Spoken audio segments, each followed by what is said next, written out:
የተከበራችሁና የተወደዳችሁ ተመልካቾቻችን እንግዲህ የምንገኘው አርጎባ ነው። ከዚህ በፊት የነበሩ ፕሮግራሞችን ተከታትላችኋል። አሁን ደግሞ የምንገኘው ታሪካዊ ቅርሶች ወዳሉበት ቦታ ነውና አስጎብኛችንም እዚህ አሉ። ብዙ ታሪኮች እዚህ ይገኛሉ። እነሱን የምንጎበኝ ይሆናል። አሁን ወደ ጉብኝታችን እንሄዳለን ማለት ነው። አብራችሁን ቆዩ። ሰላም አለይኩም ወራህመቱላህ። ወአለይኩም ሰላም ወራህመቱላህ። እንዴት ናችሁ ሼህ? አልሐምዱሊላህ። ስማችሁን መጀመሪያ አስተዋውቁንና። ስሜ መሐመድ አቡበከር ነው። መርሐባ። እሺ አሁን እዚህ ብዙ ቅርሶች ይታዩኛልና እስኪ አንድ በአንድ ብታሳዩን፣ ለተመልካቾችም ብታሳዩልን። እሺ ዋናዎቹን ማሳየት ሞክራለሁ። ይሄ ብዙ የሚታወቅ ነው። እዚህን ጀምርና ይሄ እርኮት ይባላል። እርኮት አህመድ ነጃሽ ለነብዩ መሐመድ ከላቃቸው እቃዎች አንዱ ነው። የዚህ አይነቱ ማለት ነው። ቱርክ ላይ የሚገኘው የነብዩ መታጠቢያ ቅርጽ የምታየው የራሱ ነው። የተላከላቸውም ከዚህ ስለሆነ ነው የሚሰራው። እዚህ አካባቢ ስለሆነ የውሃ ማግዣ ነጋዴዎች ሩቅ መንገድ ውሃ ያቀዘቅዛል። አንደኛ ከመያዙም ጋር ለመንገድ ለጉዞ ይሆናል ማለት ነው። በዚች በኩል ነው ውሃ የሚገባው፣ በዚህ ይገባል። እና እነኚህ ብዙዎቹ እንትን ባንልም እነኚህ እዚህ ጋር ምናያት ቂንዲል፣ እዚህ ጋር ሞራ ወይም የወይራ ዘይት እሳት መንደድ የሚችሉ ነገሮች ማለት ነው። ወይም ሌላ ነገር ተደርጎ እዚህ ላይ ክር ይደረጋል። መብራት የሚጠቀሙት ይሄንን ነበር። ኩራዝ እንደሚባለው አይነት ማለት ነው። በየመስጊዶቹ እንትኖች ጣቀት የሚሉታል እንላለን። እዚህ መስጊድ ውስጥ ቅድም አብሬ መስጊድ ውስጥ አይታችሁታል። መስኮቶች አሉ፣ ከማንደርደሪያዎች እዛ ውስጥ ተቀምጠው አንደኛ ቦታ አላቸው። እዛ ላይ ይቀመጣሉ፣ ይነዳሉ። ይሄ ራሱ ከሚነዱት ሰም ነው። ቀልጦ ራሱ ወደ መብራት ያበራል እሱ። እነኚህ ደግሞ የሀረር አርጎባዎች የኮረሚ መንደር ላይ የሚገኙት አፈርጌ ይሉታል። ከአፈር የሚሰሩት ራሳቸው አፈር ነው የሚያዘጋጁት። እና ደግሞ የአሁኑ የዘመኑ ሲኒ ይመስላል። ይሄኛው ሸክላ ነው። ይሄ ንድልክ መቀመጫው ምንም ዲዛይኑ ከዚህ ነው የተወሰደ ማለት ይቻላል። ጨኖ ላይ ወይም ጀኖ ገበያ የምንሄድበት ቦታ ማለት ነው። እዛ ላይ በከለር ይሄ ሸክላ አንድ ጥቁር ብቻ ነው። በከለር በተለያየ ከለር ይመረት ነበር። ቦጨቦጭ ከሚባል ማዕድን ድንጋይ የተለያየ ከለር ሲኒ ይሰሩ ነበር። በአሁኑ ሲኒ ቅርጽ በዚህ ቅርጽ ማለት እና ራሳቸው የሚሰሩት መገልገያ ነው። እነዚህ የሶላት መስገጃ ጡል ይባላል። ታውቁ ማረጋዎቹ እነዚህ ሴቶች የሽታ እቃዎች የተለያዩ የተቀመሙ እንትኖች ማስቀመጫቸው ነው። እነኛ የወተት መጠጫ እቃዎች ናቸው። እዚህ ጋር የምታዩት ባለ ሁለቱም እዚህ ጋር ይጠረጋ የዚህ አይነት ወድቆ ነው። ሴቶች እንግዳ ይመጣና አጅነቢ ከሆነ ክርስቶስ ከሆነ ቡና አፍልተው ሲኒ ማቀበያ ማለት ነው አስቀምጠው እንደዚህ ለማቀበል የሚጠቀሙት ነው። ሸሪዓ ስለሆነ የሚተዳደሩበት አጅነቢ መያዝ ስለማይፈቀድ በእንደዚህ ለማቀበያ የሚጠቀሙት ቃል ነው። እዚህ ጋር ደግሞ ተመሳሳይ ይሄ ደጋን የሚባለው አለ። ሲነዳ በዚህ ነው የሚነግፉበት። እንትን መወጠሪያው ነው። እነዚህም የሆጃ የቡና መጠጫዎች ናቸው። ይሄ ደግሞ ፊኛ እዚህ ላይ ተወጥሮ ገመድ ውስጥ ከሄደበት ድረስ እንደ ስልክ ይጠቀሙበት ነበር። የጓደኛ ምስጢር መጫወቻ ይባላል። ስልክ ከመምጣቱ በፊት እንደ ስልክ ይጠቀሙበት ነበር። ምንድን ነው ያለው? ሌላ ቦታ አለ የሚወጠርበት። ምንድን ነው ያለው? ፊኛ ያለው አይደለም። እዚህ ላይ ተወጥሮ ይታሰራል። ገመዱ ከሄደበት ድረስ እዛኛው ሰው ያለው መጠራራት ሲፈልጋቸው መነጋገር ሲፈልጋቸው በዚህ ይነጋገሩበት ነበር። ሁለቱም ጋር እንደዚህ አይነት አለ። ገመዱ ይረዝማል። በዛ ጊዜ የነበረው ስልክ ማለት ነው።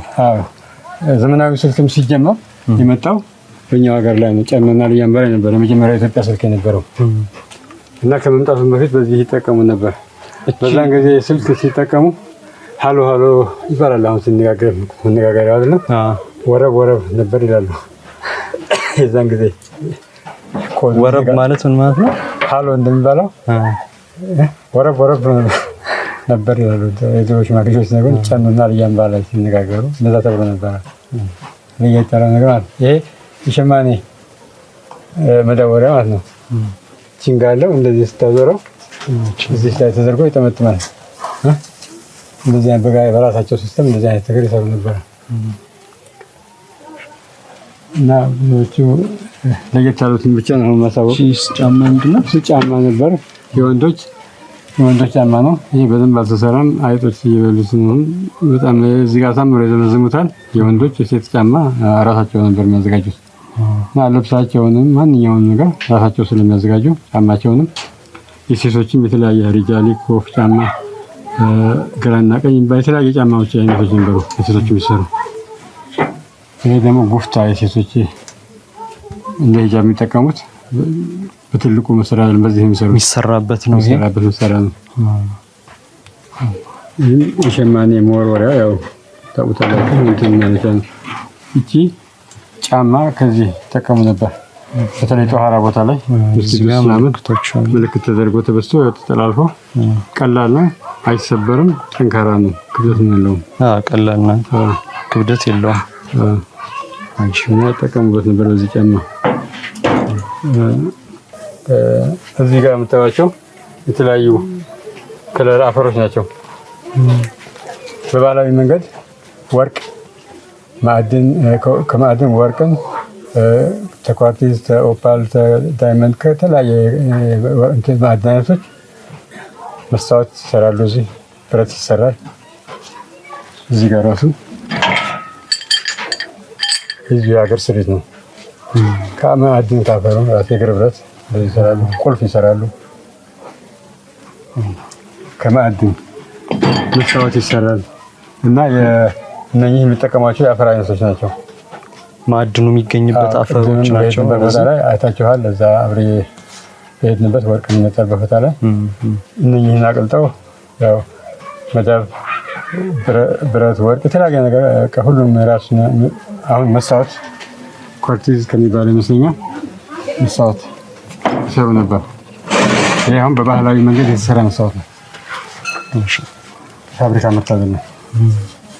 ሌላው የሚያስገርመው ነገር ይህንን በፀሐይ ላይ አይተው ዳመና ዝናብ ነው የአየር ሁኔታ ሜትሮሎጂ እንዳያደርጉበት ነበር። ራሳቸው የዚህን እውቀቱ ነበራቸው። ዳመናውን በዚህ ካዩ በኋላ የዝናብ ነው አይደለም ማለት ነው። ብዙ መለያቸው ነበር።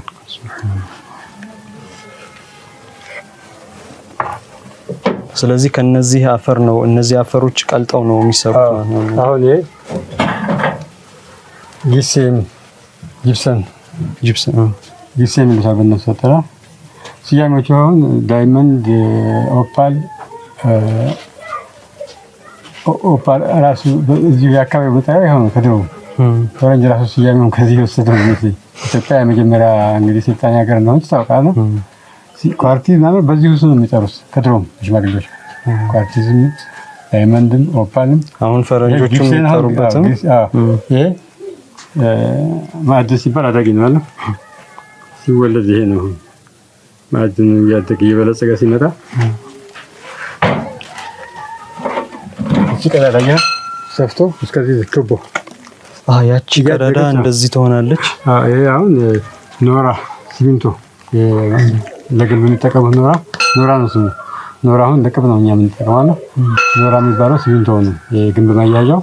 ይሄንን አቀልጣው ነው ወደ ኖራ የሚለውጡት እና ይሄ እዚህ ማዕድን ነው።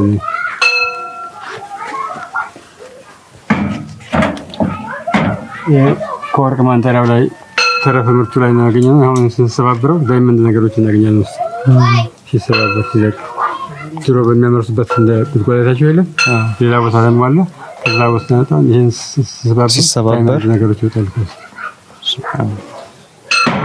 ሁሉም በራሳቸው የሚጠቀሙበትን ነገር ልብሳቸውንም መጠቀሚያ መገልገያ ዕቃዎቻቸውን ራሳቸው ነው የሚሰሩት። አሁን የሽመና ሽመናውን ሳይሆን መሳሪያውንም ጥጥንም ከኢራቅ አምጥተው አብቅለው የሸማኔ መሳሪያውን ሰርተው ለመጀመሪያ ጊዜ መሰረታቸው ታሪኩ የተጻፈ ነው። አርጎቦች ናቸው አርጎቦች። እና የጥጡም አይነት አሁን እዚህ ግቢ ውስጥ እንዳይቀር ዛፍ ጥጥ ነው አለ ግቢ ውስጥ የቱ ነው ተብሎ እንዳይባል እዚህ ግቢ ውስጥ ያሉ ዛፎችን ራሱ ነባር ዛፎችን እየፈለኩ ነው ማጸድባቸው ነው።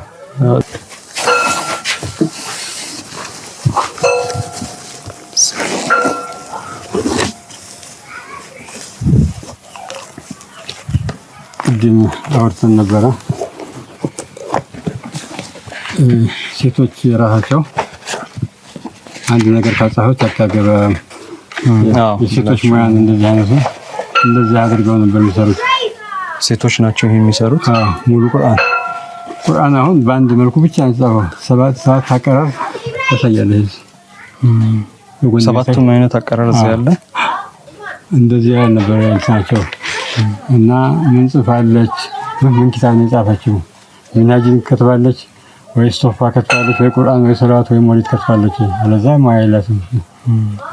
ወንድም ደግሞ ካልተማረ እኛ ካልተማረ አንሰጥም። ሴት ልጅ መማር አለባት። አሁን ገና ኢህአዴግ ነው እዚህ ያወራው። በፊትም ነበር ከሺህ ዓመት በፊት የነበረ ባህል ነው። ሱብሃንአላህ። እንኳን መማር ቀርቶ ምን ጽፋለች ነው ጭራሽ የሚባለው። ደራሲዎች አሁን በተለያየ እንትን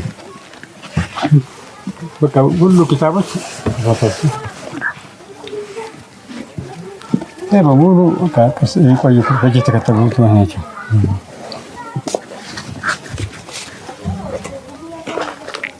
ይህም ቁርአን በቃ ምን ፊቅህም አለ ነህው አለ ሁሉ ኪታቦች አሉ። ብዙዎቹ ምን ያክል ጊዜ ይሆናል ማለት ነው? ይሄ እንግዲህ ጫፍና ስምና ጊዜ የሚጻፈው መጀመሪያ መግቢያ ላይ ነው ያለቀ ኪታብ ላይ ያው ብል እየበላው ነው ያለው። እነዚህ የኢማሙ ገዛሊ የኢልሙል ሂሳብ እንትን ነው የጨረቃ ሂሳብ ወር አቆጣጠር ማለት ነው።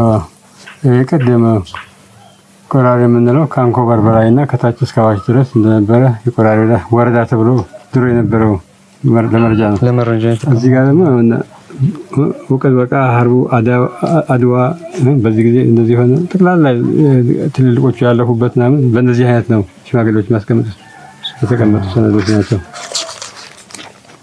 ይህም የዛን የሚያሳይ ነው። ይህም ድሮ ሰዎች ያስቀመጡት ነው። አንዳንዶች ደግሞ ደብዳቤዎች ከአንዩ ከእንትና የአንዩ ደብዳቤ ያጣ ነው የዳኒ ለአያቴ ይጻፉላቸው። ያው የአንድ ሰው የአንድ ሸህ ደረሳ አይደሉም። ደብዳቤ እዚህ ሁሉ ይገኛል። ይሄ ፈንታሌ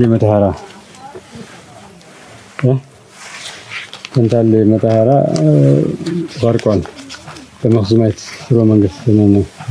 በረመዳን ድግስ አድርገው በእንጀራ ላይ እየጨፈሩ ቂለ አነ ህካየቱን አጂበትን ቂለ ለባይታይና አነ ሀላከ ቀርየተ ዛሊመተ التي اخذها بظلمها كانت مدينة كبيرة قد بناها اهلها فوق جبل يقال له ፈንታሌ ምናምን እያለ የፈንታሌን ታሪክ እንዴት እንደወረቀ ያሰፈሩበት ነው። እዚህ ጋር በ533 ሂጅራ ሌላ ነው የተጻፈ ማነው ነስረላህ ማነው ሌላ መረጃ አለ። 1338 እስከ 39 አንድ አመት በቆየ ዘልዘላ 230,000 ሰዎች አልቀዋል ይላል በዛ ሰዓት እና ያው አጠፋው አሚሩ ነው። በረመዳን ደግሰው ሌሎች የዑለማ ብዛት በረመዳን 40 ጋን መድ ያንሳቸው ነበር። ዑለማዎቹ በረመዳን ብቻ የሚከቱት ሌላው ጊዜ ክረምት ላይ ተማሪ ረፍት እንደሚሆን ረመዳን ፈትራ ስለሚያገኙ ይጽፋሉ። ኪታቦች ከውጭ የመጡ ኪታቦች ያባዛሉ። ያው ኮፒ እንደሚባለው መሰራት ያለበት አንድ ነገር ምሳሌ አጠቃላይ ኪታብ አጻጻፍ አጠቃላይ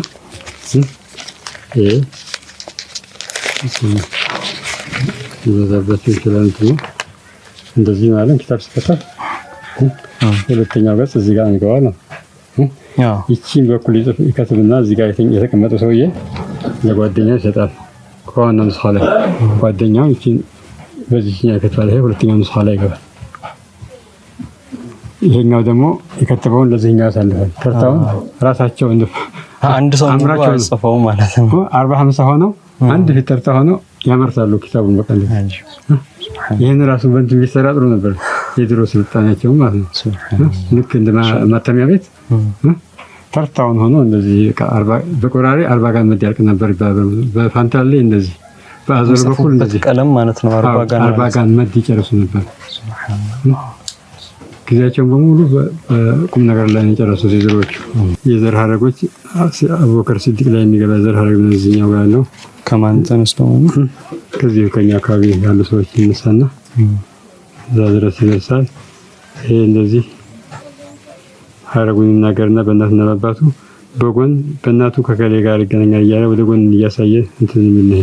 ሌላ ያገቡት ካለ ማለት ነው አይደለም። አሁን እኮ በአባት ልጅ አባት አያት ያለ ነው። አባቱም እናት አሉት አይደል? የአባቱ እናት በዚህ በኩል ደግሞ ከከሌ ጋር ይገናኛል። አስፈላጊ ሲሆን ወደ ጎን አለፍ ይላሉ። ታሪካዊ መረጃዎች ስለ ቋንቋው ዙሪያ አንዳንድ ደግሞ ጥንታዊ ግጥምና ያልኩት የቆዩትና ደግሞ እኔም ራሴ ማዘጋጃቸው ለነሽዳም ለተለያየ ነገር የሚሆን እዚህ ላይ ያለ ጊዜ አያገኘንም ሁሉ ነገር እና የተለያዩ መረጃዎች ከ5000 ዓመት ጀምሮ እዛ ላይ አሁን የሰበሰብኳቸው ደንቦች እዚህ ይታያሉ። መተዳደሪያ ደንብ ይላል። የታሪክ መረጃዎች እሱ እንትን የፍቃድ ያወጣሁት መተዳደሪያ ደንብ ነው እና እዛኛው ክፍል ደግሞ እሱ ዑመር ወልአስማ የመጀመሪያው የኢፋት ስርወ መንግስት መስራች ነው። ከመመስረቱ በፊት ወለል በምትባለው በአሁኑ አጠራር ጀኖ እዛ ነው የተቀመጠው። በተቀመጠበት ሰዓት ላይ ኢፋትን ብቻ እንደ ኢፋትን በአሚርነት ኢፋትን ብቻ ነበር የሚመራው። ለ40 ዓመት ከመራ በኋላ ከ40 ዓመት በኋላ የመጣ ጊዜ 40 ዓመት ነበር። ልክ 80 ዓመት ሲሆነው የሸዋ መኽዙማይትን ስርወ መንግስት ጠቅልሎ ጀበርት ላይ ተቀመጠ። ከዛ በኋላ ደግሞ 40 ዓመት 120 ዓመት ተቀምጧል ማለት ነው። ዑመር ወልአስማ የመጀመሪያው መስራች ነው። ከዛ ሐቀዲን ባዚኡ እያለ ሁሴን እያለ ነስረዲን እዚህ ዋሻው አሁን ቅድም የክብር ዋሻ ያለበት ያልናቸው እሱ ጋር ያለውን ቦታውም ከተማ መንደሩም በሱ ይጠራል። እንደዛ እያለ ይመጣል። መንሱር ጀማሉዲን የሚባለው ከሁሉም ደግሞ ለየት የሚለው ጂኖች ይታዘዙት ነበር ይላል። በቃ በጣም ተቅይ ነበርና ውሃ ከአዋሽ ያመጡለት ነበር። ከእናት ከአባቱ ጋር ደብዳቤ ያመላለሱት ነበር ይላል። እና የቀሩ አሊሞች ተቅዮች እና ሁሉም በሁሉም ነገር ብቁ የሆኑ ነበሩ መሪዎቹ። እንዲሁ እያለ ይመጣና ነስረዲን እዚህ ጋር አለ። ነስረዲን ጠቅላላ እንደውም ከአፄዎቹ ጋር ሁሉ ለመጠቅለል ሙከራ ሁሉ ያደረገ ነው ነስረዲን። ከዛ ሐርብ አህመድ ሐርብ ይላል። ከዛ ይልና ሐቀዲን አቡል በረካት ሰደዲን በዚህ ዘመን ላይ እንትኑ ወደ የኢፋት ስርወ መንግስት ከጀበርት ወደ ዳካር ተዛወረ። ይሄ ነው በልዩ ላይ ፍርድ ፈርዶ አድል የሚባለውን የመሰረተው ራሱ ነው እንጂ ሌላ መንግስት አልተመሰረተም። አሁንም እንደምታዩት ከሱ ልጆቹ ናቸው የቀጠሉት። አድል ብለው ስሙን የቀየሩት ስራው ፍትሃዊ ስለሆነ የአድል ስርወ መንግስት ተባለና እሱ ነው የቀጠለው እስከ 1537 የሱ እንትን ነውና ይልና አቡበከር በዚህ ዘመን ላይ ደግሞ የሁሉ አልፎ ነው አቡበከር ዘመን ላይ ይሄኛው 1434 አካባቢ ነው። ይሄኛው 1512 ላይ ነው ወደ ሐረር የገባው አቡበከር ከዳካር ወደ ሐረር። ይሄኛው በአህመድ ጊዜ የነበረ ነው። ከኢማም አህመድ ጊዜ በነበረው ግጭት እሱ ሲሞት ወንድሙ ዑመርዲን ተተካ ማለት ነው። ዑመርዲን ከሱ በኋላ ያሉት ተቆርጧል እስከ 1577 ይሄኛው እንትን ነው እንጂ ሌላ መንግስት አልመጣም። እዚህ ላይ አሊ የሚባል አልፈነዋል። ኢዛ አህረቀ አጤ መዲነተሁ ጀበርት ወበና መዲነተሁ አኸር ቱሰማ ቢአልያምባ ይላል ታሪኩ የተጻፈው በ720 ሂጅራ ላይ አልያምባ ሊመሰረተው ይሄ ሰውዬ ነው። አልያምባ እንግዲህ እንደምታውቀው የመጀመሪያ የኢትዮጵያ ስልክ ጫኑና አልያምባ ነበር። የመጀመሪያ የኢትዮጵያ ጉምሩክ እዚህ ላይ ያላሳየኋቸውም የባህሪያ ቀረጥ ምናምን ሁሉ ካርሚዎች አሉ። አልያምባ ይቀረጡባቸው ነበር። አላየናቸውም አሉ። እዚሁ አልያምባ ላይ ነበር። የመጀመሪያ የኢትዮጵያ ገበያ አልያምባ ነች። ስለዚህ ገበያን ሌላ ቦታ አጼዎች ለመመስረት ለማቋቋም ሲፈልጉ መልእክተኛ ልከው አጥኚ ቡድን ገበያ ማለት ምን እንደሆነ አይተው ካጠና በኋላ እዛ የተላከው ቦታ ላይ ሲመለስ በዚህ ቀን በሬም ያለ ወይፈንም ያለ ከብትም ያለ እህልም ያለ ያላችሁን ነገር ይዛችሁ እዚህ ቦታ እንድትሰበሰቡ ተብለው ታወጀና ተሰበሰቡ። አንተ ምንድነው ችግርህ? እኔ እህል አለኝ እንዳው ፍየል ብገዛ ፈልግ ነበር። እህሉን ስጠውና አንተ ፍየሉን ስጠው።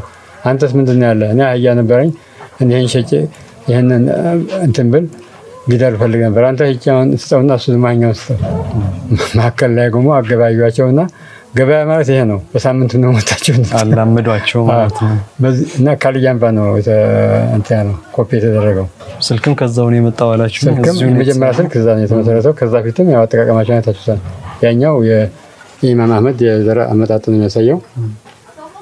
እና ይሄን ይመስላል። የገዙበት ዘመኑ ምኑም የተጻፈ ደግሞ ሙሉ ታሪኩ አለ። እያንዳንዳቸው ከመቼ ሁሉም ከላይ ጀምሮ ማለት ነው። ከዚህ በተለየ በጥሩ መልኩ የተጻፈ ታሪኩ የተቀመጠ ነው እና ሁሉንም ነገር በመረጃ እንጂ የአፈ ታሪክ እንትን አለ የምናወራው። እነዚህ ምንድን ናቸው? የቀብር ጥሉል ይባላሉ። እዚህ ጋር የምናየው 3 ማዕዘን ክፍተት የሚታየው በፈትዋ ደረጃ የደረሱ የሙፍቲነት ደረጃ የደረሱ ዑለማ መሆናቸውን ነው የሚያሳየው። ያ ደግሞ የተማሩትን የትምህርት አይነት እና ያስተማሩ መሆናቸውን 4 አቅጣጫ እንትን ሲል ትምህርት መሰራጨቱን ነው የሚያሳየው። 4ቱን ቁርጥ ከሆነ ለራሳቸው አሊም ናቸው። የጋን መብራት ነው አሊም መሆኑ ብቻ ነው አላስተላለፉ የሚለው ነው የሚያሳየው። ቀብራቸው ላይ ነበር ነው ማለት ነው። አሊም ነው ወይም እንግዲህ ልጅ ሆኖ ከስሩ ያሞጥላል ያቀራል ለማለት ነው። ከጎና አልቆመለትም። በወጣትነት እድሜው ሞቷል። ግን ዑለማ ውስጥ አንዱ ዑለማ ነው። ይሄ ደግሞ የሶሃባዎቹ ቀብር ነው። ሶሃባዎች የዚህ አይነት ቀብር ነው ያላቸው። ቀብራቸው ላይ የሚቀመጠው እንደዚህ አይነት ነው። አንዳንድ ቦታ ላይ ደግሞ በተቆራረጠ እንደ ቦታው ድንጋዮች በሌሉበት ሰዓት ላይ ጥሩ ድንጋዮች ባሉበት የዚህ አይነት ምልክት የሚያስቀምጡት። ይሄ ሙሉ ለሙሉ ድንጋይ ነው።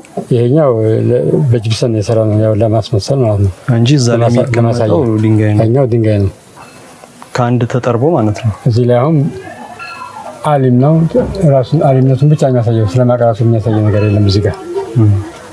ያ ደግሞ ሴቶንም ሆነ አሊም ፈትዋ መስጠት የምችል ሴት ነች። ሂጃብ ይሄኛው የወንዱ የኮፍያ ምልክቱን ያሳያል እዛ ጋር። እዚህ ጋር የሴቷ ሂጃብ መሆኑ ነው እና ይሄ ፈትዋ መስጠት መቻላቸውን ነው። ከላይ ደግሞ አላየነው አለ የለውህ ምልክት ነገም ልናየው እንችላለን። እዛ እንደጨነው ከሄድን የለውህ ምልክት ከተመታ ቁርአን ሐፊዘል ቁርአን ለሁ ደግሞ 4 እግር ያለው አለ። ማዕናውንም ጭምር ያወቀ መሆኑን ያሳያል። ለሁ አንድ ፊት ማንጠልጠያ ብቻ ያለውና ማንጠልጠያ ብቻ ኖሮት ከዚህ ጋር ከአንድ ፊት ልሙጥ ይሆናል። በዚሁ አይነት ነው እንትን አሁን እንደዚህ ነው። መቅሪያ አይደለም የመቅሪያ 2 ፊት ከሆነ እንደዚህ ማዕናውንም ሐፊዝም ያለው ነው። እኛው ደግሞ ከሆነ ሐፊዝ ነው በቃ ያው ማዕናውን አላወቀም ገና በልጅነት እና ሁሉም በደረጃ የሚቀመጡት። ይሄ አሁን 4ቱ እዚህ ጋር ስናስቀምጠው እንደዚህ ስናስቀምጠው ማለት ነው የሀገር አቅኚዎቹ መስራቾቹ ሀገር መስራቾች አሁን ሀገር ስያሜዎች አሉ። ተቆራሪ ውስጥ አሁን አብደልሐቅ ማለት ነው የሱ የመሰረተው ነው። የሱ ቀብር አባሊ የሚባል ሀገር አለ። አባ አሊ የሚባለው መስራቹ እና ቀብራቸው ሀገር መስራቻቸው እንደ ግንባታ ቁጭ ያሉ 4ም ከ4ም በላይ ድንጋዮች ጥሩ ድንጋዮች ትርትሮች ይታያል። የሀገር አቅኝነቱን የሚያሳየው ቁጥሩ ምንድን ነው አለው? አሁን ይሄ 4 መሆኑ በቃ ከ4ም በላይም እንደ ቦታ ያደርጉታል። ሀገር መስርቷል። በቃ ቤቶች ናቸው። መስራች ነው ለሀገሩ። ሀገሩ በሱ ነው የሚጠራው። ቁጥብና ሳይሆን መስራት ሀገሩ መመስረት ቆርቋሪ መሰራኛ ለበን ብለው የሚጠሩት ያው የፈረንጅ መሳሪያ ነው። ግን እኛዎቹ በዚህ የሚጠቀሙት ያኛው ዘመን ያመጣው በወቅታቸው ማለት ነው። እና እነዚህ አይነት ሰይፎች ቀጥ ያሉ ሰይፎችና እንደዚህ ያሉ አሉ። ቀጥ ያሉት ብዙ ጊዜ ሙስሊሞቹ ናቸው። እነኚህ ብዙ ጊዜ በምርኮ ምናምን የሚመጡት ናቸው። ቀጥ ያሉት የሙስሊሞቹ ኮበጥ ይላል ትንሽ እንደዚህ አይነት እና ይሄኛው የአፋር ነው። ይሄ በኦሮሚያ አካባቢ ነው ይሄኛው ሜንጫ የሚባለው። ብዙም በእኛ እንትን ያለ ኦሮሚያ አካባቢ ያሉ እኛም ሰዎች ኦሮሞዎችም ይዙታል። ሐረር አካባቢ ሜንጫ ይባላል። ይሄ የሸማኔ መሳሪያው እየተዘጋጀ ነው። እዚህ ጋር ራሱ መሳሪያው ታችኛው ይሄ አሰራሩን የሚያሳየው እሱ ሲሰራ፣ ያኛው ደግሞ ያለቀለትና መስሪያው ነው። እዛ ጋር ደግሞ ለውህ ነው የምናየው የቁርአን፣ እዛ ደግሞ የበቅሎ ፉሎ እነሱና የሌላም ሰንሰለት አለ። ይሄ ነው የበቅሎ እነሱን ያው ራሳቸው ከማዕድን ብረት ራሳቸው ሰርተው ሁሉ ነገር እንትኑት ሰንሰለቶችም አሉ። ግቢ ነው ያው እዚህ ጋር ሰንሰለት በባህላዊ መንገድ የተሰራ ሰንሰለት ነው። የፋብሪካ ውጤት አይደለም። ከማዕድን ራሳቸው የሰሩት። ይሄ የሸማኔ ጥጡን የተደፈውን መጠቅለያ ጠቅልለው እንደዚህ ያስቀምጡታል።